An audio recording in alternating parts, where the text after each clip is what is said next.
Bagaimana jadinya, jika seorang pembunuh berantai mengikuti ajang pencarian jodoh di sebuah acara televisi nasional? Ya, kejadian itu pernah menimpa seorang wanita bernama Cheryl Bradshaw pada tanggal 13 September tahun 1978. Dalam sebuah acara pencarian jodoh itu, ia menemukan jodohnya seorang pria tampan bernama Rodney Alcala. Pria itulah yang kemudian akan dikenal sebagai pembunuh berantai The Dating Game Killer. Tanpa perlu berlama-lama, pasang headset kalian dan selamat menyaksikan. Rodney Alcala lahir di San Antonio, Texas pada tahun 1943, ketika Alcala berusia 8 tahun sang ayah pergi meninggalkan keluarganya. Pasca ditinggalkan, ibunya lalu membawa Alcala dan saudara perempuannya untuk pindah ke pinggiran kota Los Angeles. Pada usia 17 tahun, Alcala pernah mendaftar dan bergabung dengan Angkatan Darat. Di sana ia bekerja sebagai juru tulis. Namun, ia pun harus diberhentikan secara medis karena didiagnosis menderita penyakit mental. Dalam melakukan aksinya, Alcala juga sering memukul, menggigit, memperkosa, dan mencekik para korban. Yang parahnya ia sering sekali mencekik korban sampai pingsan, lalu setelah korban sadar, ia akan mulai mencekiknya lagi. Pada upaya pembunuhan pertamanya, ia diketahui melakukan proses penyiksaan yang sama sebanyak 2 kali terhadap satu korbannya.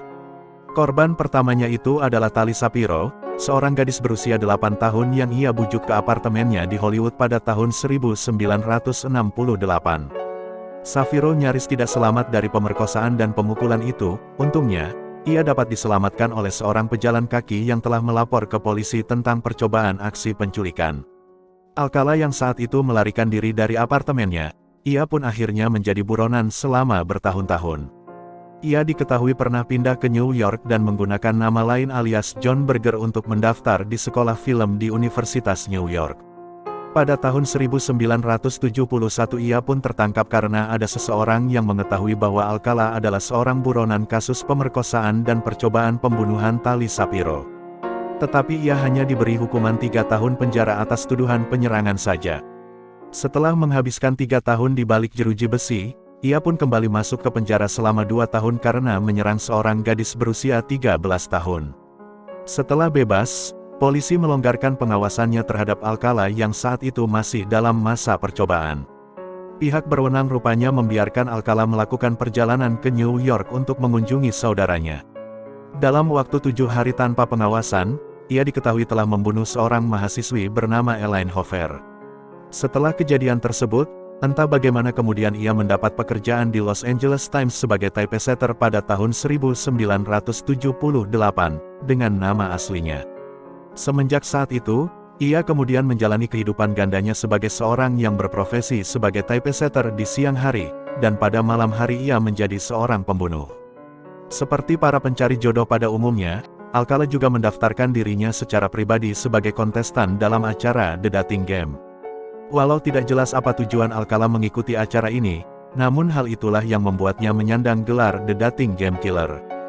Dalam acara yang tampil di televisi pada tahun 1978 itu, pembawa acara Jim Lange memperkenalkan Alcala kepada para kontestan perempuan sebagai fotografer sukses yang memulai karirnya semenjak usia 13 tahun.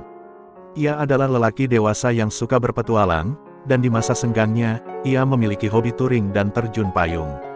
Sementara para kontestan wanita menganggap sosok Alcala sebagai sosok yang tampan dan menawan. Tetapi lain hal dengan Jet Mills, seorang kontestan. Laki-laki yang duduk di sebelah Alcala itu mengatakan bahwa Alcala adalah orang yang aneh dan menyeramkan. Saat acara berjalan pada akhirnya seorang wanita menemukan jodohnya. Nama wanita itu adalah Cheryl Bradshaw, seorang guru sastra yang nampaknya terpikat dengan Alcala pada pandangan pertama. Bagi Cheryl Bradshaw, tentu ini adalah awal yang baik dari hidupnya untuk membuka lembaran baru. Sayang, nampaknya sosok pangeran yang ia pilih dari The Dating Game ini bukanlah sosok yang ia idamkan. Semenjak kencan pertama mereka, ia menggambarkan sosok Alcala sebagai sosok yang aneh dan tidak wajar. Bahkan, setelah kencan pertama mereka itu, Cheryl diketahui langsung menelpon produser The Dating Game, Ellen Matger untuk mengadukan hal tersebut. Ia berkata, "Aku tidak bisa berkencan dengan pria ini." Saat produser bertanya alasannya, Cheryl pun menjawab bahwa ada firasat aneh yang aku rasakan darinya dan aku tidak nyaman. Untungnya saat itu Ellen Major menekankan kepada Cheryl bahwa hasil dari The Dating Game bukanlah sesuatu yang ia harus lakukan dan apabila ia tidak suka, Cheryl bebas menerima atau menolak pasangannya apabila memang tidak cocok setelah berkencan. Dan akhirnya Cheryl benar-benar mengikuti nalurinya untuk mengakhiri hubungannya dengan Alcala. Bagi Cheryl Bradshaw, keputusan itu baru saja menyelamatkan hidupnya. Namun bagi Rodney Alcala, penolakan tersebut nampaknya membuat jiwa psikopatnya meronta-ronta-cuk. Setelah selesai dengan urusan The Dating Game, Rodney Alcala diketahui akan membunuh 3 orang lagi. Salah satu korbannya bernama Robin Samsoe yang berusia 12 tahun. Seorang profiler kriminal bernama Pat Brown, berteori bahwa penolakan yang dialami Alcala pasca berkencan dengan Cheryl Bradshaw mengakibatkan Alcala melakukan pembunuhan secara sporadis kepada 3 perempuan setelahnya. Rodney Alcala pada akhirnya ditangkap pasca kasus menghilangnya Robin Samsoe.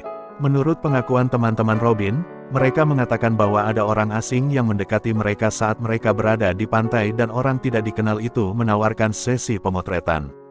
Setelah 12 hari kemudian, seorang penjaga taman dikabarkan menemukan jasad yang sudah hancur dimakan hewan di kawasan hutan dekat kaki Bukit Pasadena di Sierra Madre.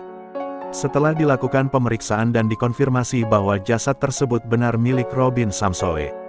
Menyelidiki kasus ini, polisi pun menanyai teman-teman Robin dan langsung mendapatkan sketsa wajah orang misterius yang menawarkan sesi pemotretan di pantai pada waktu itu.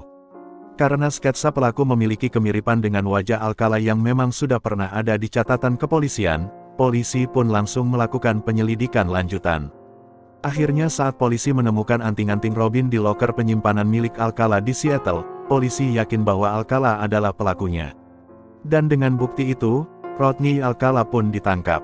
Pasca ditangkap, terlepas dari tidak adanya bukti atas pembunuhan lainnya, Alcala sendiri mengaku bahwa ia sudah membunuh setidaknya 100 orang.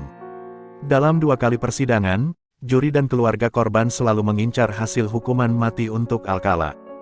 Dalam persidangan ketiganya pada tahun 2010, Alcala secara mengejutkan mengumumkan bahwa ia akan menjadi pengacaranya sendiri selama persidangan.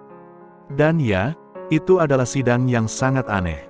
Selama persidangan, segala macam hal berjalan dengan membingungkan. Rodney Alcala bertindak sebagai pengacaranya sendiri. Ia mengajukan pertanyaan kepada dirinya sendiri bahkan merujuk kepada dirinya sebagai Mer.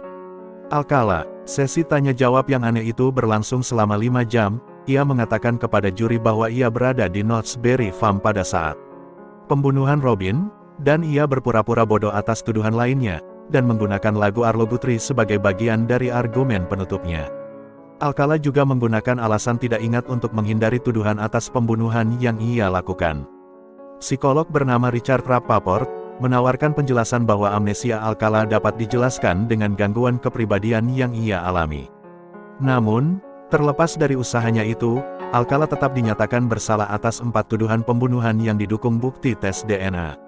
Ditambah lagi kedatangan gadis bernama Tali Safiro yang pada saat itu berusia 8 tahun, kini ia sudah dewasa dan menjadi saksi kunci di persidangan itu.